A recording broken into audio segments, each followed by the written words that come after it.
Good morning. I am watching America's Funniest Home Videos, and I just had my lunch. I am chilling. How are you doing today, YouTube? As you can see, I'm very relaxed. I took my finger brace off to give my hand a break. And I'm chilling. How about you? How is your day going? How are things going in your land? My headband is up too high. Sorry, guys. Just gonna pull it down a little bit. Just a little bit. There we go. I had to pull it up really far because I was playing in my hair and stuff.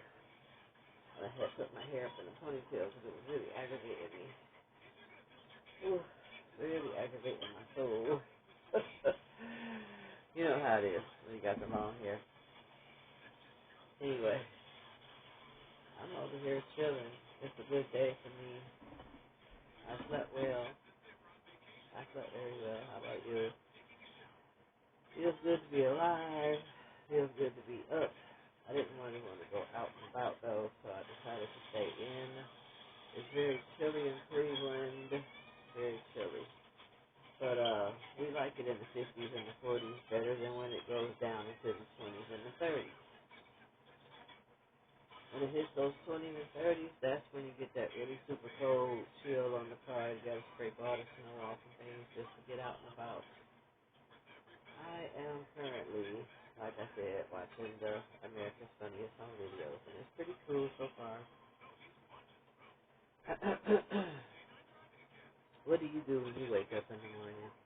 The first thing I like to do is just start being grateful for everything that I have, which is movement of my body better. I'm getting stronger. Once you've battled something for over a year, then you can truly understand when someone says that they are battling to feel better, battling to get stronger. It was really a battle to sit up straight for me because my elbow and arm was so hurt that my body would lean towards the hurt part, and I would have to try to force it to sit up straight, and I had to swing, and I keep the brace on sometimes when my wrist hurts really bad. There's not full movement in the wrist like it should be. I don't show that on camera because I don't like when people judge when you can't do things that they can do easily. So it's hard for us who can't. But I try every day to get stronger. I really will be grateful when I can go back to the gym and everything, but for now it's physical therapy. And they do have some equipment that's kind of like gym equipment so that you can get a little stronger, but it's really a slow-paced thing that's going on. And I haven't shared it with the world until now because I don't want others thinking that it's okay to know all of my business at once. You can't know everything about a person unless they feel more comfortable within themselves to share it. So I had to wait until I was able to think to myself if I was ready to share what was really going on with me because even some fingers on my hand don't like to move and I have to depend on a couple of fingers only to do things. And I don't like it at all. Who likes to feel disabled and things of that nature? Nobody. Um, I totally understand what it feels like when someone has to be in a wheelchair because for me to handle things last year, I was totally dependent on the wheelchair. And I didn't have a wheelchair ramp, so I needed help whenever I needed to go to the doctor or the grocery store. Someone to push me in the wheelchair and pick me up in the wheelchair or pick me up and put me in the wheelchair. It was not fun. I can assist more and move and walk a little further each time as months go by. So I didn't have a bad car accident or anything like that. I think, like the doctor said, It was deterioration over time of cartilage in different areas of my body. So arthritis and swelling fused a lot of my bones together so that they had to break them in many places to fix them. I understand when folks are different than others, and I would never ever talk down on anyone because the situation you talk down on could be the situation you turn out to be in soon. And then you'll understand that being sick or hurt or going through something is not easy for everyone, and everybody takes things differently because everybody is differently. We have to love people for who they are and where they are in life because sometimes folks are different even when they raise their children. They can have children as teenagers and treat those kids differently as they raise them. And then when they hit mid-30s, have another child, and because they learned so much, they treat that child just a little differently, not as far as loving them, but as far as the way they reared them, because they learned that that way was not so well with the first batch of children. And then maybe they might hit their late 40s and have another child and decide, okay, this one I'm going to be totally different because I feel like I made mistakes with the other kids. So as you go on in life, where you are in life is how you treat every situation, even with how you do relationships with people that you love and care about, and those that you've had relationships with that you know you won't have another relationship with them again, but you still respect them for where you both are in life because you know that when you were younger, things were so much different, and you would have never been that way if you were at this age at that time. So it all matters in the way that you treat other people. I talk about random things that just come into my mind. That's why I call it Candy Talks, because one minute I might be talking about the film, the next minute I might be talking about family, the next minute I might be talking about children, the next minute I might go into how I was a teacher, the next minute I might talk about how my tablet is the camera on the side. So that's why it seems like I'm looking up a lot because I'm trying to look into my own eyes, but the camera is not that way. I have to put the tablet sideways so you can see all of me, or you will only see a small portion of me and only my face, and it still look like I'm just looking up a little bit. So since that's the case, I try to look down towards the camera so you can get me, but I don't want my eyes to seem as if I'm asleep over here because I'm really relaxed or whatever. That's how medication makes you feel sometimes, and when the weather fluctuates so much like it does in Cleveland, I take certain nerve medications that help me, that my rheumatologist prescribed, and sometimes they make you a little bit sleepy. I told her I don't get loopy, but I might feel a little too relaxed or sleepy, so I'll fight that feeling and try not to take the medicine 3-4 times a day, but just twice and maybe once late at night because I like to rather take the second dose late at night because then it doesn't matter if I get sleepy late at night. It's time to go to bed anyway. That's my battle with certain things. Nerves act up, start feeling like they're on fire for no reason. I try to take natural things to rebuild the cells and regenerate good growth there so that it will stop that. But it takes time, especially if you've damaged them over 30 years and not knowingly with different things you ate or exercises and things you did because I would do different type of movements on stage that were more like gymnastic styles. And people just would say I was flexible. But I learned in school how to do so much because I was in gymnastics. That was part of gym in the Catholic school. We were in an all-girls school. We even learned how to do the beam and all of that. So I did all that stuff on stage, and I would incorporate it into like a sexy way. So I don't know. I guess I hurt a lot of joints and nerves and things to that nature. Oh my goodness, that was a serious crash. I was looking at America's Funniest Home Videos, and they were showing some of the things they said that happened that were more than just a scratch. Anyway, I had something to eat already, and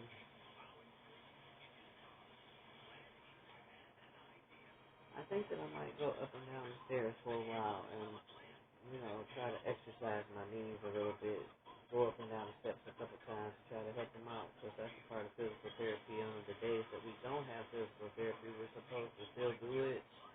Even though I'm not going to front, I skip a lot of days. I do. I skip a lot of days, not trying to, but just because sometimes I don't feel like it, or maybe one of the legs might be swollen or aching really bad around the knees. Because I got two metal knees, two total metal knee operations, because part of it is damage and bone damage and bone decay and things of that nature. So that happened. I did not have all the information I have now when I was younger, and a lot of adults will let you know that once you hit midlife, it's like, ooh, I wish I knew that when I was 20, or at least 30. I could have started earlier and stayed on the right path. Like, I tried different fads and things like that to lose weight, and then I was just to go right back to what I was doing before. Because I got the body, or I lost the pounds and I was done with it. I should have, honestly, made it more like a lifestyle change instead of just a temporary thing to do to get where I wanted to be at. And mind you, the weight wouldn't come right back right away. I wouldn't stop right away. I would just slowly but surely stop doing the good things knew I was supposed to do. And once I read a book, and I thought, oh yes, that's what I need to do. And I started eating fruits and nuts and vegetables all the time, and only white fish and white parts of the chicken meat, boiled or baked only with not, anything on it. Then all of a sudden, I was the healthiest I was for 2 years of my life. I got pregnant, had a healthy pregnancy, easy labor. I was healthy after the child for 2 years, and then all of a sudden, I don't know what happened. I got depressed. I think maybe someone in my life died, and I got depressed really badly and went into a serious deep grief. I mean, deep grief, to where I just didn't want to do anything anymore. Exercise, walk, hardly eat anything. I lost a lot of weight, and then I just started eating unhealthily. By the fifth or sixth year, and by the time my child was 5 or 6, I was up there in the 200s, like 265 and stuff again, up there really high. And I just couldn't understand how I let that happen to myself, and it was really hard to get back down. But once again, like I said, I didn't keep the lifestyle change, and I got sick, and I got sick, and I got sick. I got sick 3 different times, had to get surgery, major surgery, and then I decided, okay, time to start doing it right. And now I know to stay on that path. So it's not about being skinny, it's about being healthy. And if I stay on this path now, then I should be okay.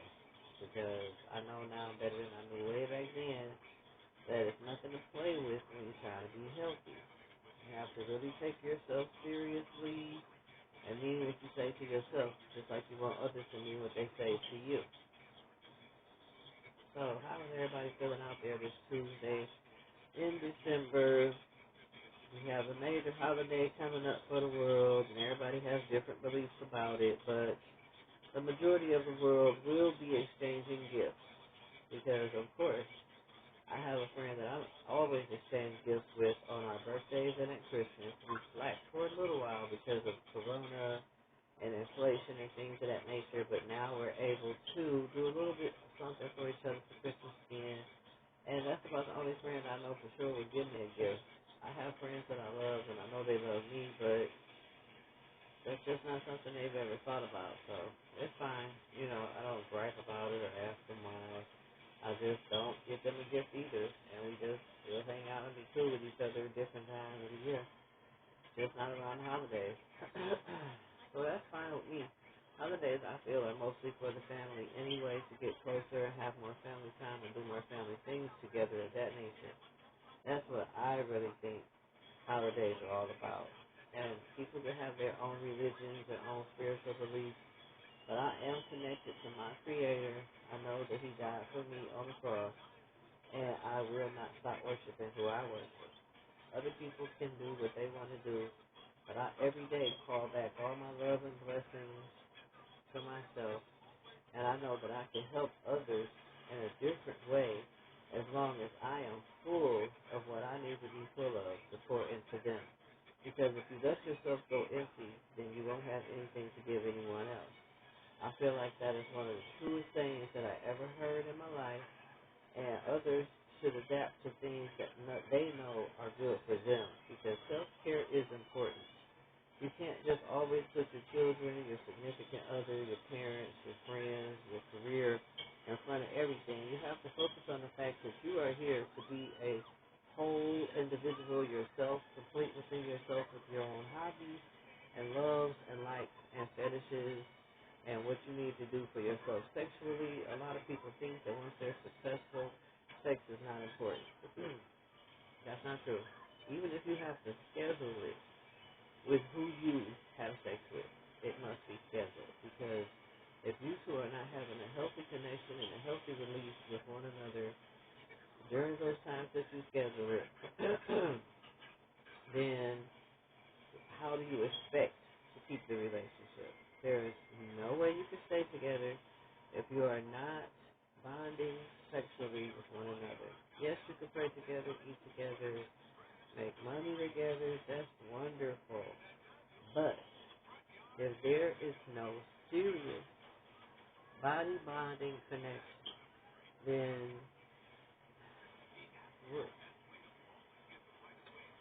I don't know. That's my opinion. And when I'm with someone and they make me feel as if, oh, we shouldn't be having so much sex because you hurt a lot, or you were sleepy. Maybe you should sleep some more and not think about it. Okay. But I dress sexy every day because I like to feel sexy and I like to be loved. And the person I'm with, I want them to hug and cuddle and rub and love me too. So if I can't get that from the person I care about because they think, oh, you have issues with your hands and knees sometimes and your body be hurting. Who doesn't when they're closer to 50? I'll be 50 next year. Thank God, Lord willing. And I know for a fact that I'll be in the best shape of my life. And I will not waste it by not having lots of sex, lots of fun, and continuing to manifest that I am ready for all of what I need to be ready for. All I do succeed. I am successful. I'm an educator. I'm knowledgeable. I'm wise. I'm patient. I'm kind. I'm calm. I'm the things that I need to be where I need to be. I'm the woman I was created to be. The things I went through give me the experiences that I'm able to speak about for other people and give a positive opinion, not a negative one, to others. So when someone asks me advice, the first thing I want to know is the whole situation, because I need to know both sides of the situation before I can give you a good, really good opinion without being biased in any way, shape, or form because I care about you. I didn't mean a video call. I meant a regular call. But I should have videoed, huh? Are you cooking? Are you cooking? I want some bacon and eggs. I know you cook for me too. I like some bacon and boiled eggs and a hash brown, please. Thank you. Not till later, so I would like something to eat too. Thank you.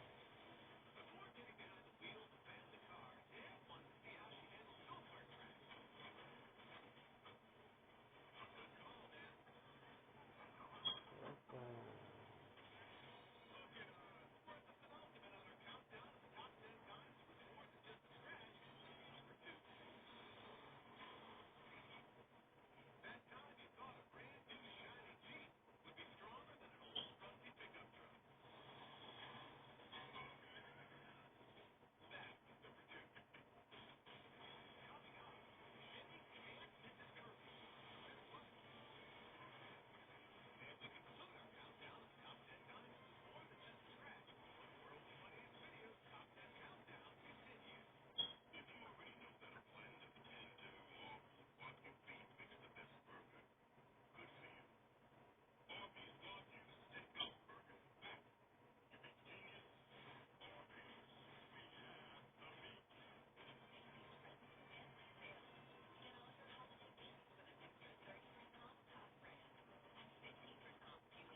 everybody. I apologize. I got very distracted.